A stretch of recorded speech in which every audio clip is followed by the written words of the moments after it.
Agro e prosa, apresentação Divino Ronaldo. O meu entrevistado de hoje é Carlos Nabil, que é coordenador da Agência Paulista de Tecnologia dos Agronegócios. E nós vamos falar a respeito da participação do agronegócio na economia de São Paulo. Carlos Nabil é doutor em Ciências pela USP, com graduação em Administração Pública pela Fundação Getúlio Vargas. Atuou como pesquisador científico do Instituto de Economia Agrícola e também da Universidade de São Paulo. Tem experiência na área de matemática, com ênfase em estatística, atuando principalmente nos seguintes temas: produção agrícola, estatísticas agrícolas, pecuária e políticas públicas. Atua como coordenador da Agência Paulista de Tecnologia dos Agronegócios, APTA, órgão que engloba 7 institutos de pesquisas e é vinculado à Secretaria de Agricultura e Abastecimento de São Paulo. Doutor Carlos, é um grande prazer ter o senhor aqui. Muito obrigado por aceitar o nosso convite. Obrigado, Divino. Uma satisfação estar com vocês para a gente ter esse bate-papo. Doutor Carlos, Goiás conhece São Paulo pelo estado da indústria. São Paulo hoje é o estado da indústria ou é o estado do agronegócio?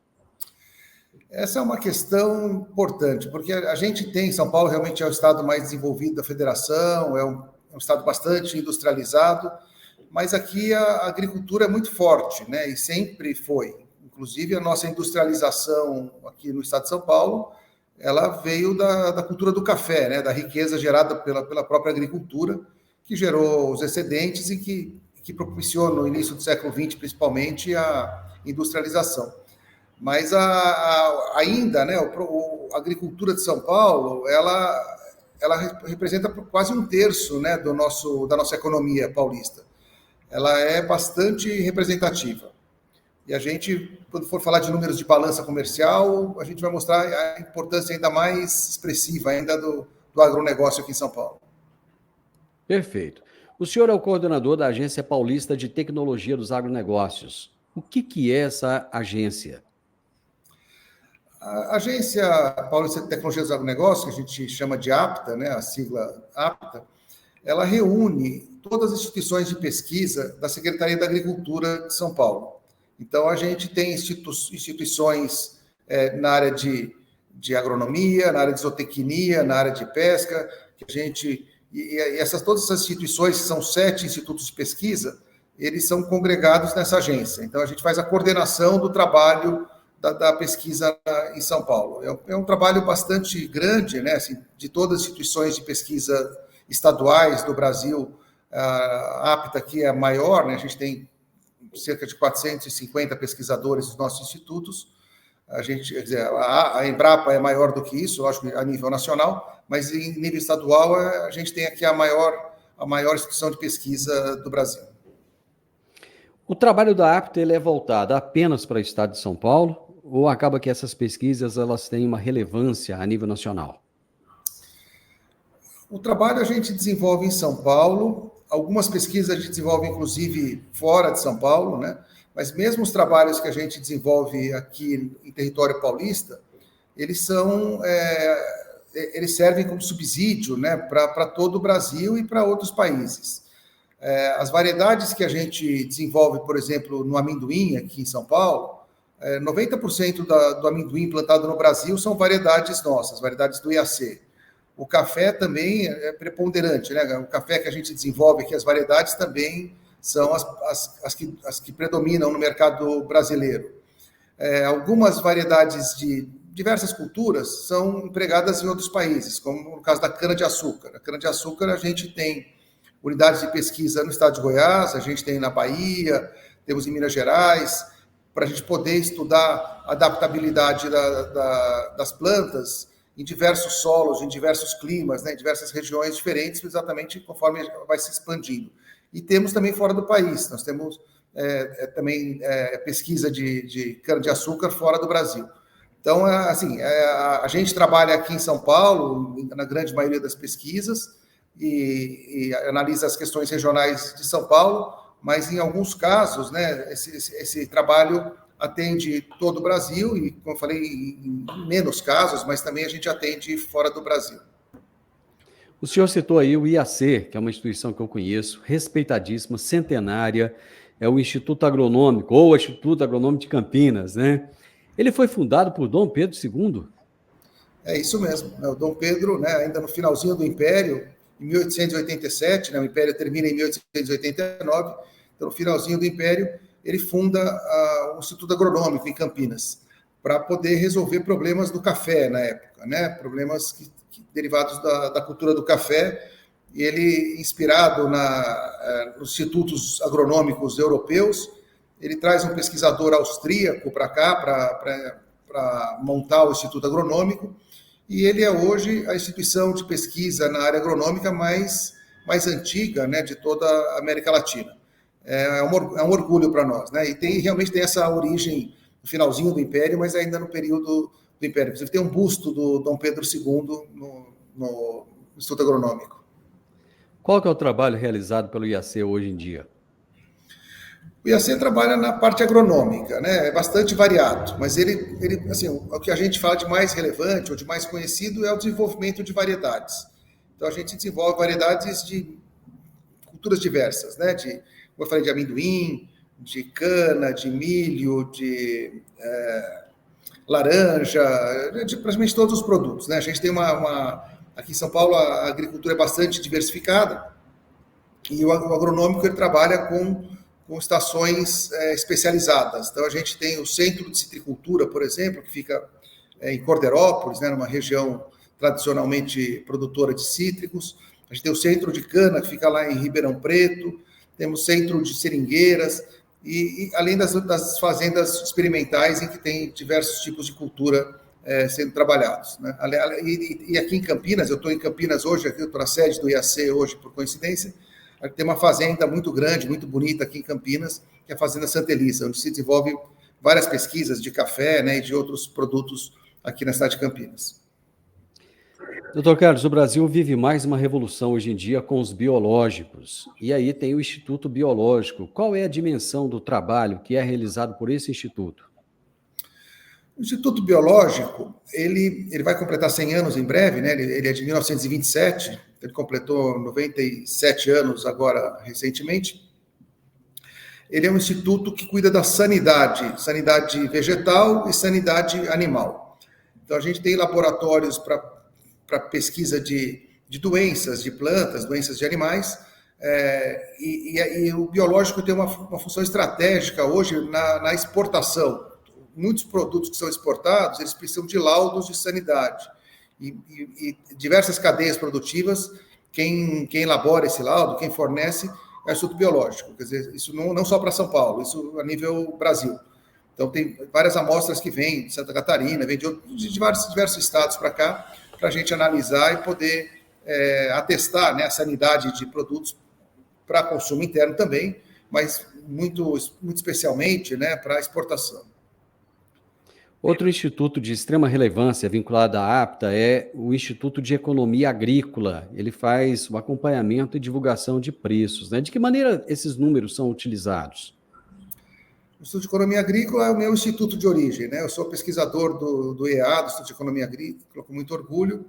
O IEA trabalha com os dados agrícolas, então a gente tem levantamentos, séries de dados muito antigas, né? Desde praticamente da década de 40, e a gente acompanha as safras de praticamente todos os produtos aqui do estado de São Paulo. Em alguns casos fora de São Paulo, mas principalmente os dados aqui de São Paulo. Então, a gente elabora, por exemplo, previsão de safra aqui no estado de São Paulo, a gente faz 5 levantamentos por ano, em que a gente indica desde a intenção de plantio até a colheita, né, qual é a área plantada de cada cultura, qual é a produção, qual é a produtividade em cada município. A gente tem uma rede de extensão aqui da Secretaria da Agricultura, que é a CAT, né, que é a de extensão rural, e esses técnicos eles trazem as informações da ponta para a gente, de município por município, e a gente faz a consolidação.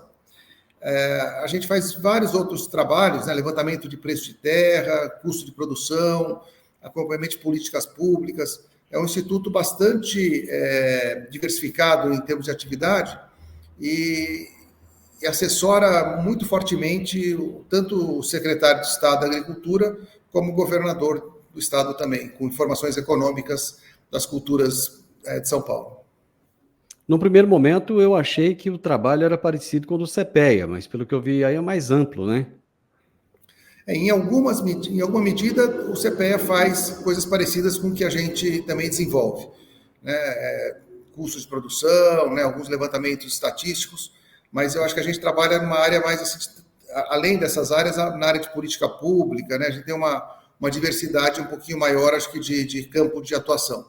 Mas o CPEA seria, dentro da Exalc, né, mais ou menos o correspondente ao IA, realmente, aqui dentro da APTA. Um outro instituto importante é o Instituto da Pesca, né, Instituto de Pesca, que tem diversas pesquisas pioneiras. Eu gostaria que o senhor citasse algumas dessas pesquisas. O Instituto de Pesca é um instituto que trabalha com pesca e com aquicultura também, né? A gente trabalha tanto na área marinha como na área continental. A gente tem unidades desse instituto espalhadas pelo estado, algumas no litoral, temos em Cananéia, temos em Santos e temos em Ubatuba. E na parte continental, temos uma unidade em Pirassununga e outra unidade em São José do Rio Preto. E as pesquisas na área da pesca, elas são muito importantes, nessa parte de aquicultura, principalmente, de tanques-redes, de produção de tilápia, que é uma produção importante e crescente aqui no estado de São Paulo, mas acho que em todo o Brasil. O Instituto de Pesca tem desenvolvido trabalhos muito importantes, tanto no manejo da produção, como no desenvolvimento até de vacinas para os peixes. Então, a gente tem contribuído bastante com o setor, e na parte marinha também, a gente tem um acompanhamento estatístico, né, das espécies marinhas, também é o mais antigo do Brasil aqui, que a gente tem séries de dados também de quase mais de 50 anos aqui da produção marinha. E a gente faz um trabalho junto com a Petrobras aqui de monitoramento da fauna marinha em São Paulo e em outros 2 estados. O setor da pesca é relevante na economia paulista? Ele é relevante e ele é crescente, né? Quer dizer, a relevância dele em termos econômicos, ela vem crescendo nos últimos anos. Não só na área de pesca, como a gente vê também no consumo das famílias, né? O consumo de peixe do Brasil, do brasileiro, de uma maneira geral, é muito aquém aí da média mundial, né? Tem muitos países aí que têm muito mais tradição, né, na alimentação com produtos de peixes, mas aqui no Brasil vem aumentando. E conforme vai aumentando a produção, também a gente tem o aumento da oferta correspondente. E qual é o papel do Instituto de Tecnologia dos Alimentos? O ITAL, né, Instituto de Tecnologia dos Alimentos, de todos os nossos institutos, é um instituto que trabalha pós-porteira, né? Ele não trabalha na produção, ele trabalha no processamento dos alimentos. Então, a gente trabalha com processamento de carnes, processamento, a parte de chocolate, tem um setor lá chamado Chocotec, lá que as pessoas gostam muito de visitar e provar lá os chocolates. A gente tem a parte de leite também, toda a parte de processamento de leites, a parte de embalagens industriais. É um instituto que trabalha muito próximo da indústria da alimentação e trabalha muito com inovação, né? Por fato de estar próximo da indústria, acho que o ambiente é muito próximo com essa parte inovativa. Então, é um instituto muito tecnológico, né? O nome é Instituto de Tecnologia de Alimentos, ele trabalha mais na engenharia de alimentos, mas é um instituto que tem uma veia de inovação bastante acentuada, né? E não só na parte de engenharia mesmo, mas até na parte de modelos de negócios. É um instituto também muito interessante. Aqui ele fica em Campinas, a sede dele é em Campinas. Esse instituto, né, o ITAL, a única unidade dele atualmente é aqui em Campinas. Doutor Carlos, um dos temas mais abordados hoje, em tudo quanto é lugar, em tudo quanto é evento que a gente vai, é a comunicação. A falta de comunicação para que as pessoas entendam melhor o agronegócio e conheçam o agronegócio. E o Instituto de Zootecnia, ele abre um trabalho com matrizes suínas destinadas aos transplantes de órgãos humanos. Quer dizer, olha onde chega o agronegócio e a relevância dele. Como é que é esse trabalho?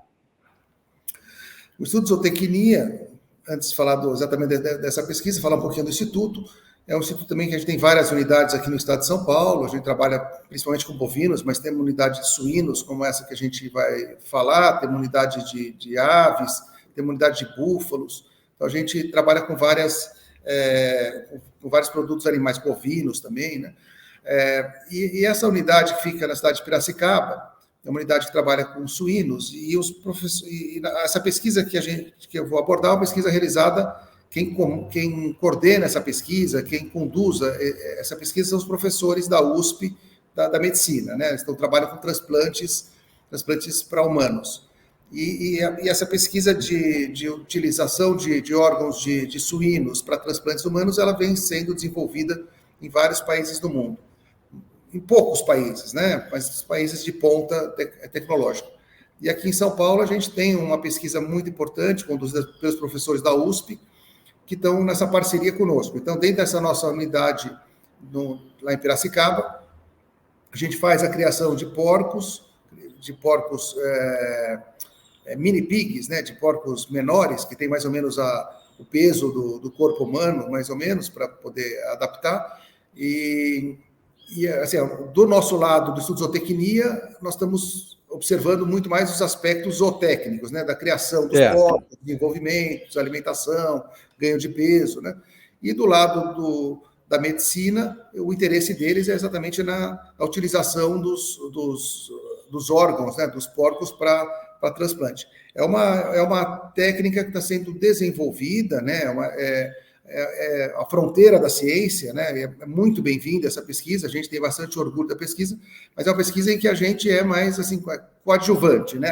A gente tem um papel dentro da produção de porcos, mas a pesquisa, quando a gente pensa no benefício aí da parte de transplante, não é a nossa especialidade, né? E aí são os professores da Faculdade de Medicina que conduzem essa parte. Quer dizer, na verdade, a gente trabalha junto com eles ali, né? Mas eu acho muito interessante, muito importante a divulgação de trabalhos como esse, para que as pessoas entendam melhor a dimensão do agronegócio, né? Muitas vezes a gente fica tão preso ali em alguns temas, né? E assuntos tão importantes como esse acabam passando muitas vezes despercebido. Doutor, o que é a APTA regional? Pois não. Não, só para complementar esse seu raciocínio, né? A gente pensa que o agro a gente pensa muito na alimentação, mas o agro é muito mais do que alimentação, né? A gente hoje, aqui no agro de São Paulo, por exemplo, energia, muito agroenergia, né? A gente tem a cana-de-açúcar, toda a parte de etanol, a gente tem muita criação, muito eucalipto aqui, né? Que vai para papel, para celulose, né? Quer dizer, a agricultura não é só alimentação, né? Você tem eu acho que isso que você abordou é muito importante para as pessoas refletirem, né? O agro é mais do que tem alimentos, lógico, mas não é só isso, né? Aproveitando, complementando, aí você perguntou da APTA regional. A APTA regional, isso em 2002, quando a APTA foi criada, né? Antes da APTA tinha um outro nome, eram coordenadorias de pesquisa que a gente tinha aqui em São Paulo. Quando a APTA foi criada, foi feita essas unidades regionais. São unidades que a gente tem espalhadas, são 18 fazendas hoje que a gente tem espalhadas pelo estado para atender as demandas regionais. Então, elas são unidades diferentes dos nossos institutos. Por exemplo, o Instituto Agronômico trabalha com plantas, né, com agronomia. O Instituto de Zootecnia trabalha com animais. O Instituto de Pesca trabalha com peixes. Essas unidades, elas são multifacetadas. Então, nessas unidades, elas foram desenhadas para ter, por exemplo, um pesquisador de bovinos, tem um pesquisador de peixe, um pesquisador de economia, um pesquisador de agronomia. Então, eles têm capacidade de atender regionalmente as demandas. Um exemplo, uma unidade que nós temos numa cidade de Assis, por exemplo, a gente tem pesquisa na área de peixe lá, para atender as culturas de pescado regionais. A gente tinha a parte de ovinos, né, para atender também a produção regional, a produção de cana. Então, elas são unidades espalhadas pelo estado para que a gente possa tanto atender as demandas, como fazer experimentações.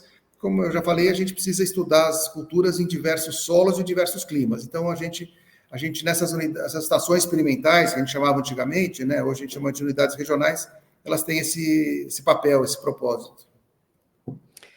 A APTA criou em 2022 o APTA Hub, que é uma aceleradora de startups do agronegócio. Como é que funciona esse projeto, doutor? Ao longo dos anos, dos últimos 20 anos, a gente nota uma grande aproximação dos institutos de pesquisas nossos aqui de São Paulo, mas também dos outros estados e da Embrapa também, com as empresas, né? Tentando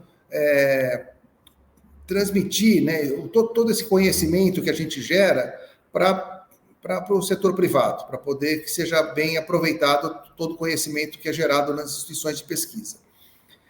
E a partir da lei de inovação, que ela vem aí, a lei de inovação nacional, a lei de inovação aqui no estado de São Paulo, que é uma lei de 2017, ela criou instrumentos para que a gente faça essa aproximação entre o setor público e o setor privado. E o AptaHub foi criado para poder facilitar esses mecanismos. Então, a gente estabeleceu aqui no estado de São Paulo um projeto para instalar 7 unidades do AptaHub, né, que são unidades onde a gente tem empresas incubadas, startups e espaços para discutir inovação, para fazer eventos, fazer seminários. São espaços assim, multiuso que a gente tem em São Paulo. E a gente, assim, até aproveitar, foi muito oportuno o que você está perguntando, porque na semana passada a gente inaugurou o 7º espaço, o último, né? Eram 7 espaços, a gente foi conseguindo inaugurar ao longo desse ano, e na semana passada a gente inaugurou o último desses 7 espaços. Então agora a gente está com a nossa capacidade instalada plena aqui, né, e podendo operar com todos os nossos pesquisadores. E a ideia é um hub de inovação. Quando fala hub, é sempre a ideia de conexão. Então, a gente busca nesses espaços conectar, assim, principalmente novos negócios, mas com os nossos institutos, com os nossos laboratórios, com os nossos cursos de pós-graduação, com as universidades, com as empresas. A gente tenta usar exatamente o conceito de hub, né? De tentar ser um polo de interligação, de contato e de aproximação de ideias e de negócios. Está funcionando muito bem, né? A gente, essa parte de inovação, né? Nós estamos trabalhando aqui em São Paulo, mas praticamente a gente vê esse conceito de inovação sendo bastante difundido e aplicado em todo o Brasil. É muito importante, muito importante. Eu estava em São Paulo, há alguns dias atrás, participando do Congresso Brasileiro do Agronegócio, e na abertura do Congresso, o governador Tarcísio disse que o agro paulista é formado por cerca de 200 culturas. Aliás, ele elogiou e exaltou muito o agronegócio. Qual é a importância dessa diversidade para a manutenção do homem no campo, assim como para a economia do estado de São Paulo e para a segurança alimentar da população? A agricultura em São Paulo, ela é bastante diversificada, né? A gente tem aqui realmente esse número de culturas aí que o governador falou. Nós temos as culturas principais, né? Se a gente fosse ranquear, a gente tem as culturas mais expressivas aqui economicamente no estado, mas aqui praticamente quase todas as culturas se desenvolvem aqui no estado de São Paulo em alguma medida. A gente tem aqui como principal cultura do estado aqui, em termos de área, em termos de produção, hoje é a cana-de-açúcar, mas a cana-de-açúcar ela não é majoritária, né? Ela não tem mais de metade do estado com cana-de-açúcar. A gente tem muita laranja, temos soja, temos milho, bom, a parte de animais, né, de gado principalmente, de pescado, como a gente falou. Então, são muitas atividades agrícolas aqui no estado de São Paulo.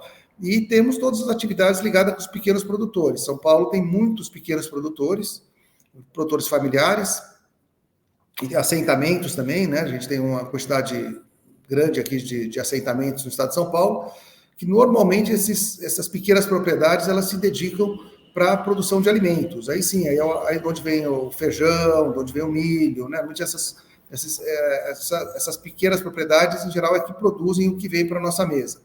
As grandes propriedades, aí a gente está falando de soja, cana-de-açúcar, eucalipto, são culturas mais, assim, muitas delas voltadas até para a exportação, né? Mas o pequeno produtor é muito importante para abastecer de alimentos mesmo a nossa população. E é interessante que ele citou o exemplo da cana-de-açúcar e da laranja. Ele falou, ó, não é só cana-de-açúcar e nem só laranja. E citou o exemplo do amendoim. Ele falou, tem também amendoim, e citou outras culturas. Bem, bem em linha aí com o que o senhor disse. Eu estava lá, o governador falou de caqui, né, falou tantos produtos que a gente tem no estado de São Paulo. Né? O agro paulista ele registrou um superávit de 9,7% nos 7 primeiros meses, né? Assim, apesar de uma ligeira queda das exportações no mês de julho. A que se deve esse crescimento, doutor? Porque importantes estados, como o meu estado de Goiás aqui, o estado vizinho do Mato Grosso, o Paraná, que é um grande produtor, tiveram queda, assim como outros estados, né? E São Paulo acabou tendo um destaque muito grande. Por que se obtiveram esses números aí? Esse é um estudo que eu participo, né? A gente acompanha aqui, eu com mais 2 pesquisadores lá do Instituto de Economia Agrícola, a gente acompanha mensalmente as exportações de São Paulo, do Brasil, né, de alguns estados principais. Quando a gente fala de exportação, a gente sempre tem que pensar que o resultado da exportação é um produto de quantidade exportada pelo preço do produto. Então, muitas vezes, o crescimento ou decrescimento depende desses preços internacionais, que às vezes não estão ligados com a nossa economia interna. Né? São Paulo tem como principal produto a cana-de-açúcar na exportação. 37% da nossa exportação, praticamente, do estado de São Paulo é a cana, que é o produto mais importante da nossa pauta de exportação. E o açúcar está com bom preço no mercado internacional. Então, isso favorece o nosso resultado da balança comercial em São Paulo. A laranja também, que é um produto importante aqui em São Paulo, está em 5º lugar, se a gente olhar no ranking, mas São Paulo corresponde praticamente 90% do que o Brasil exporta de laranja sai de São Paulo, né? Que é um estado que a laranja é muito importante, também está com bom preço internacional. Então, isso favorece.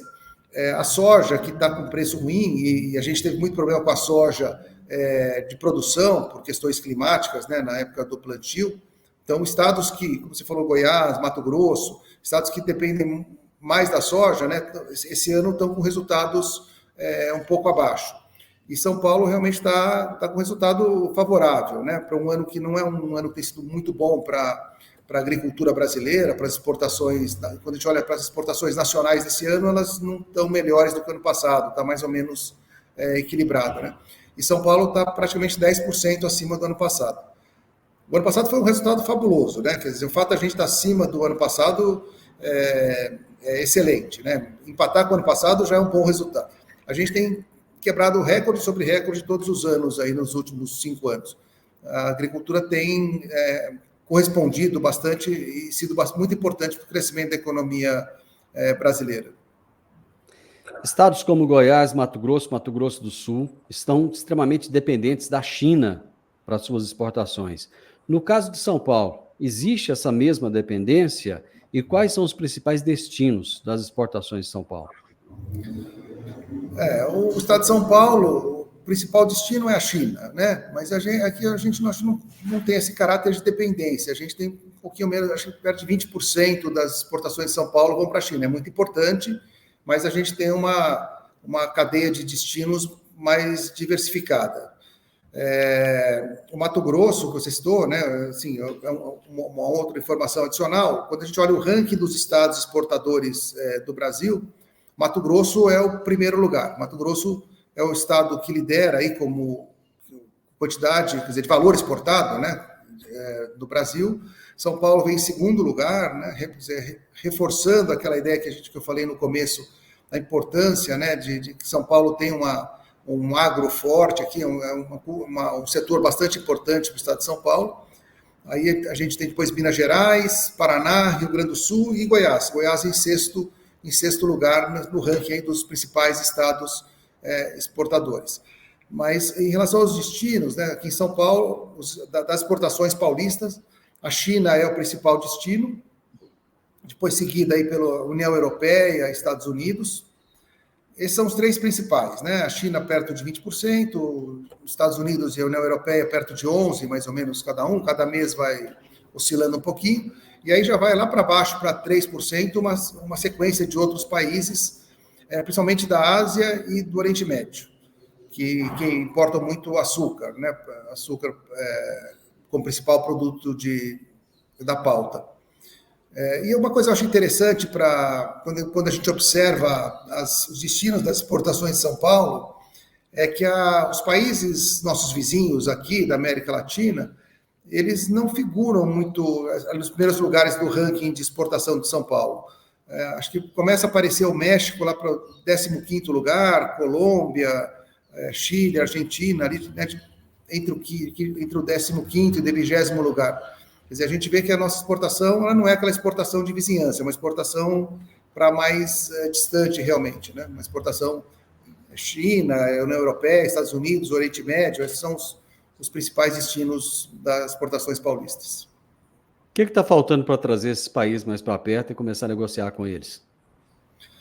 Olha, eu acho que a gente tem uma questão aí de logística, né, que certamente poderia ajudar, e eu acho que também é a questão de complementaridade. Esses países vizinhos, muitas vezes, eles têm os mesmos produtos que nós, né, como principais produtos de exportação. Então, eu acho que eles não têm tanta necessidade de comprar do Brasil, e vice-versa, né? A gente tem alguns produtos em que a gente tem o que a gente chama de exportação de vizinhança, né? Banana, por exemplo, é uma exportação, até por ela ser perecível, né? Ela é mais difícil da gente exportar para mais longe, então tem uma exportação aí para países vizinhos, mas, por exemplo, a gente fala de carne, né? Que é um produto muito importante aqui para o Brasil. Argentina é exportador, Uruguai é exportador, Paraguai, quer dizer, esses países eles não têm necessidade de comprar os produtos, porque são muito semelhantes, né, em termos de cultura com os nossos. Eu acho que essa é uma possível explicação para essa baixa troca na parte de agricultura. Na parte industrial, a gente tem uma troca mais forte, principalmente com a Argentina, né, México, mas na parte agrícola não é muito forte essa troca entre os países. Pelo que eu entendi, me corrija se eu estiver errado, a cana tem participação de pouco mais de 30% nas exportações paulistas, é isso? É isso, 37% nesse último levantamento. 37%. E qual é a participação do agronegócio na economia do Estado de São Paulo?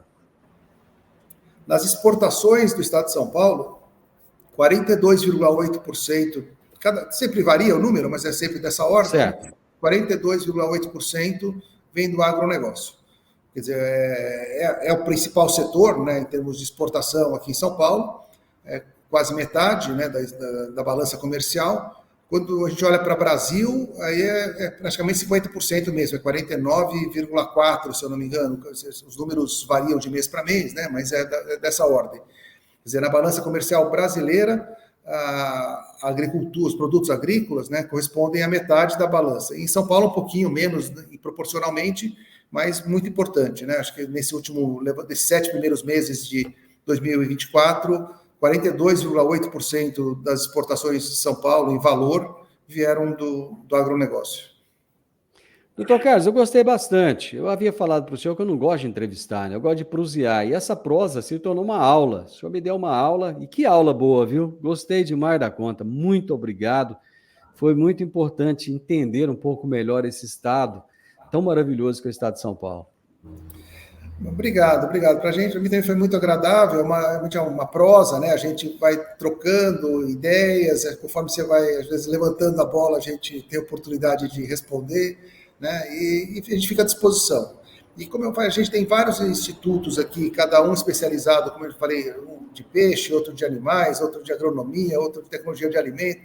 Eu acho que, oportunamente, aí a gente podia colocar nossos diretores também para poder trazer casos mais concretos, né, para poder detalhar um pouquinho as pesquisas que a gente desenvolve nos institutos aqui de São Paulo.